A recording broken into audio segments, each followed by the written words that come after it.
Hi, Mandy, and thank you. Yeah, my name's Annamarie Cope. Some of you would know me as Annamarie Hope Cope online. The hope being a hope for a change for the face of the city, a hope for justice for the survivors of CSA. I'm the granddaughter of the Broxtowe case, and I'm also a survivor of child abuse myself. I didn't come prepared with anything, because I've just got on the spot with Mandy ringing me this morning. But myself, I've just gone 5 years without my children.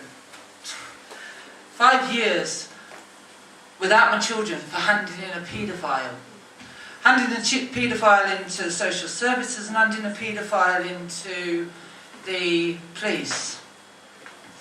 That paedophile is still walking the streets. That paedophile was my half-brother, and I was pressured into having him in my household whilst my children was in care, as in to support him. It's a long story, I cannot go into it, because this is obviously going to be, my stuff's going into the Goddard inquiry, and I've got to be careful what I say. But again, it's the failings of the local authorities. It's the failings of the local authorities not understanding child sexual abuse and the impact that that has on us as children, to going into our adulthood, to bringing up our own children, and not understanding what actually happened to us as children.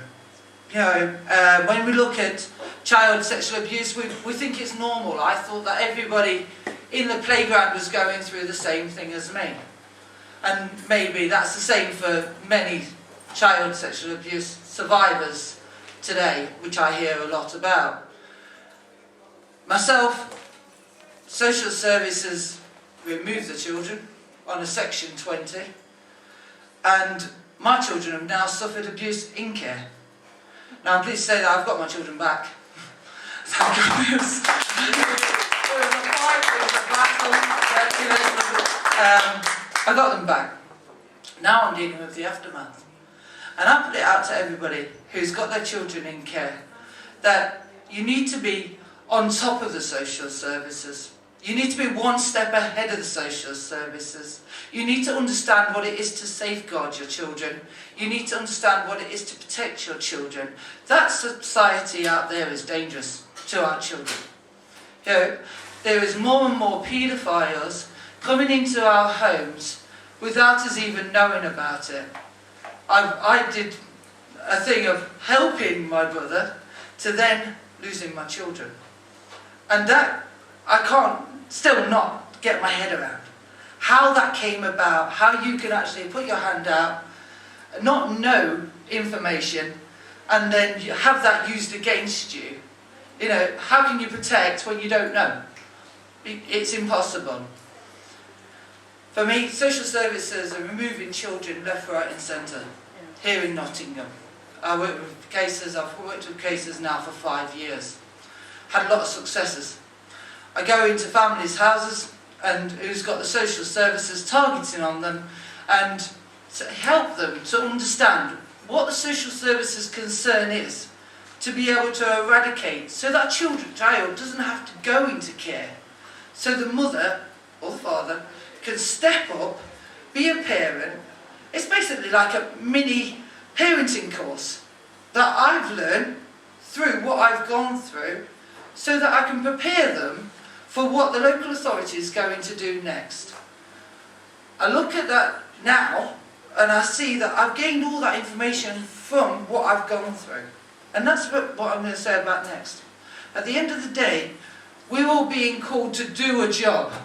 Yeah? We're all being assigned for a mission in Nottingham. These that are going through injustice are going through injustice for a reason. Now, I've lost a lot of friends through having their children taken. And I won't say stolen, yeah, even though I feel it's stolen, yeah, because I've got to be careful what I say. I've lost a lot of friends who've taken their life through losing their children. And I put it to everybody that That is not the way. The way is to work with the system and basically see your children through. If they're saying you're not allowed to go to a meeting, make sure that you make an email stating that you want to be at that meeting. I was able to go to court and say, well, this is not right. This is not right. This is what's happened. Back it up. Log everything. You know, everyone says, well, you can't record them. Yes, you can. You can record them. You know, there's nothing stopping you from recording because you're protecting yourself and you're protecting your children. Let's say I'm the granddaughter of the Broxtowe case, and that is the intergenerational satanic sexual ritual abuse case back in 1989, and it's the 1989 case that went and put the Children's Act into place. Now see, and I've had documents that state that there was no satanic in the Broxtowe case, which is something that I'm going to be debunking rightfully as the grandchild. Also, message out there for those who are using the Broxtowe case, I would ask them very nicely not to use the Broxtowe case in their conferences and everything else until I put out what really needs to be put out, which I can't do until they close my case next month. On that, if you've got anybody who's going through social services at the moment, or social services is targeting a family that you know, then please do get in touch with CSA Action Group. Find me on Facebook and we'll see what we can do for each and every one of the ones that are being targeted. Thank you.